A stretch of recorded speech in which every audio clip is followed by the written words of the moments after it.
जय छठी मैया। छठ पर्व कार्तिक शुक्ल पक्ष के छठी को मनाया जाने वाला एक हिंदू पर्व है। छठ पूजा को सूर्य छठ या डाला छठ के नाम से भी जाना जाता है। यह पर्व मुख्यतः बिहार, झारखंड, पूर्वी उत्तर प्रदेश, मध्य प्रदेश, छत्तीसगढ़ समेत देश के विभिन्न महानगरों में मनाया जाता है।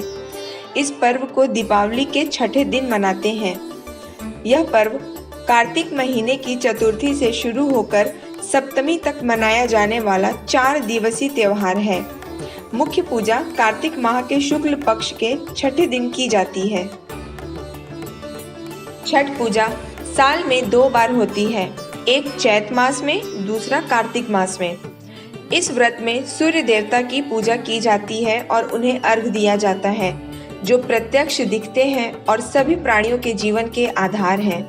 सूर्य के साथ साथ छठी मैया की भी पूजा होती है। छठी माता संतानों की रक्षा करती हैं और उन्हें स्वस्थ और दीर्घायु बनाती हैं।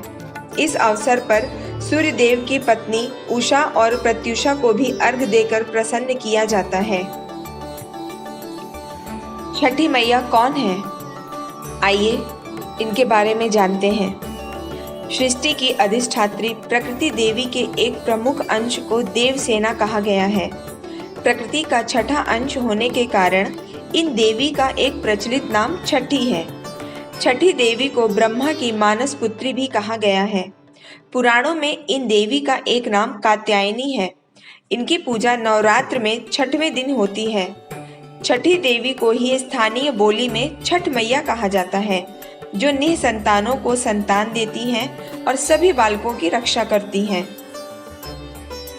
छठ पर्व की शुरुआत कैसे हुई, इसके संबंध में कई कथाएं प्रचलित हैं।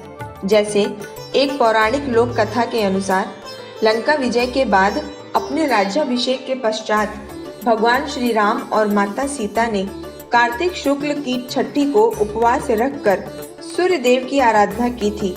तब से छठ का पर्व लोकप्रिय हो गया। एक अन्य मान्यता के अनुसार सूर्य पुत्र कर्ण भगवान सूर्य के परम भक्त थे। वह प्रतिदिन घंटों कमर तक पानी में खड़े होकर भगवान सूर्य को अर्घ दिया करते थे। आज भी छठ में अर्घ दान की यही पद्धति प्रचलित है। कुछ कथाओं के अनुसार भगवान श्री कृष्ण के कहने पर पांडवों की पत्नी द्रौपदी भी भगवान सूर्य की पूजा करती थी। वे अपने परिजनों के उत्तम स्वास्थ्य की कामना और लंबी उम्र के लिए नियमित रूप से सूर्य की आराधना किया करती थी। वहीं एक अन्य कथा के अनुसार राजा प्रियव्रत को कोई संतान नहीं थी। तब महर्षि कश्यप ने पुत्र कामेष्टि यज्ञ कराकर उनकी पत्नी मालिनी को यज्ञ आहुति के लिए बनाई हुई खीर दी, जिसके प्रभाव से वह गर्भवती हो गई, किंतु उसने एक मृत बालक को जन्म दिया। प्रियव्रत पुत्र को लेकर शमशान गए और पुत्र वियोग में वे स्वयं भी अपने प्राण त्यागने लगे। उसी वक्त भगवान की मानस कन्या देवसेना प्रकट हुई और उन्होंने कहा कि सृष्टि की मूल प्रवृत्ति के छठे अंश से उत्पन्न होने के कारण मैं छठी कहलाती हूँ। राजा ने पुत्र इच्छा से देवी छठी का व्रत किया और उन्हें पुत्र रत्न की प्राप्ति हुई। अपने परिवार की सुख समृद्धि तथा मनोवांछित फल प्राप्त करने के लिए इस पर्व को बड़ी श्रद्धा और धूमधाम से मनाया जाता है। स्त्री और पुरुष समान रूप से इस पर्व को मनाते हैं। इस पूजा को मुख्यतः नदी या तालाब के किनारे ही किया जाता है। यही कारण है कि छठ पूजा के लिए सभी नदी और तालाबों की साफ सफाई की जाती है और उनके किनारों को अच्छे से सजाया जाता है। छठ पर्व कैसे मनाते हैं? छठ महापर्व 4 दिवसीय होता है। इस दौरान व्रतधारी लगातार 36 घंटे का व्रत करते हैं। पहला दिन नहाए खाए। छठ पर्व का पहला दिन, जिसे नहाए खाए कहते हैं, इस दिन सबसे पहले घर की सफाई कर उसे पवित्र करते हैं। उसके बाद व्रती स्नान करके व्रत की तैयारी करते हैं।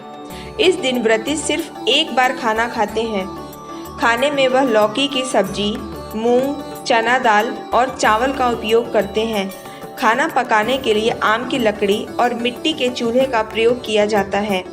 सर्वप्रथम व्रती खाना खाते हैं, उसके बाद ही परिवार के अन्य सदस्य। खरना, छठ पर्व का दूसरा दिन जिसे खरना कहा जाता है। इस दिन व्रती पूरे दिन उपवास रखते हैं। सूर्यास्त से पहले पानी तक नहीं पी सकते।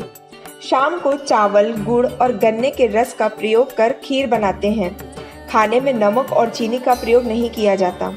खीर को एकांत में ग्रहण करते हैं। एकांत में खाते समय व्रती हेतु किसी तरह की आवाज सुनना पर्व के नियम के विरुद्ध है।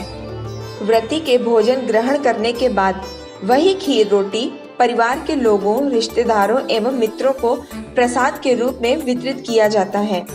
इसके बाद अगले 36 घंटों के लिए व्रती निर्जला व्रत रखते हैं। इस पर्व में प्रसाद चढ़ाने हेतु व्रती विशेषतः ठेकुआ बनाते हैं।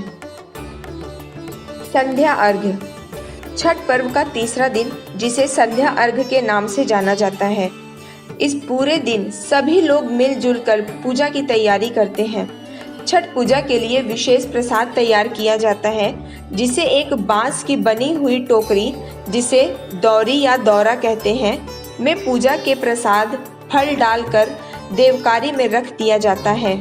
वहां पूजा अर्चना के बाद शाम को एक सूप में नारियल, 5 प्रकार के फल और पूजा का अन्य सामान लेकर दौरा में रखकर घर का पुरुष अपने हाथों से उठाकर घाट पर ले जाता है। यह अपवित्र न हो इसलिए इसे सर के ऊपर की तरफ रखते हैं। घाट की तरफ जाते हुए महिलाएं छठी मैया के गीत गाती हैं। घाट पर पहुंचने के बाद छठ माता का जो चौरा नदी से मिट्टी निकालकर बनाया होता है, उस पर पूजा का सारा सामान रखकर नारियल चढ़ाते हैं और दीप जलाते हैं और सूर्यास्त से कुछ समय पहले सूर्य देव की पूजा का सारा सामान लेकर घुटने तक पानी में जाकर खड़े हो जाते हैं और डूबते सूर्य को अर्घ देकर 5 बार परिक्रमा करते हैं।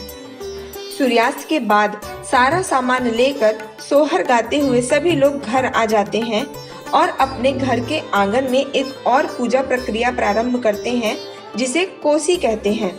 सभी स्त्रियां एकजुट होकर कोसी के गीत गाती हैं और छठी मैया का धन्यवाद करती हैं।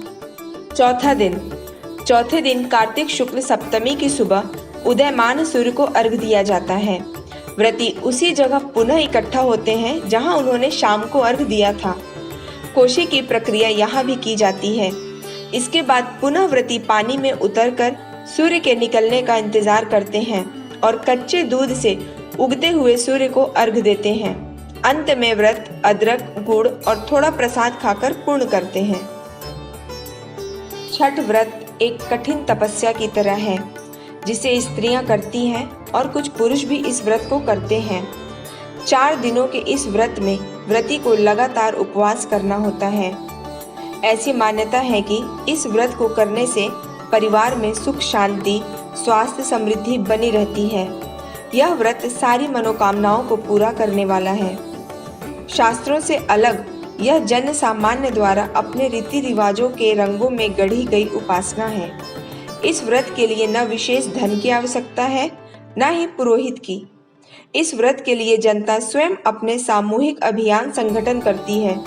इसके केंद्र में वेद, पुराण जैसे धर्म ग्रंथ न होकर किसान और ग्रामीण जीवन है। यह पर्व सूर्य के प्रति आभार दर्शाने का दिन है। सूर्य हमारे जीवन का अभिन्न अंग है, हमारे अस्तित्व का आधार है, हमारी ऊर्जा का स्रोत है। इसलिए यह पर्व प्रकृति के प्रति हमारी कृतज्ञता दर्शाता है। जय छठी मैया।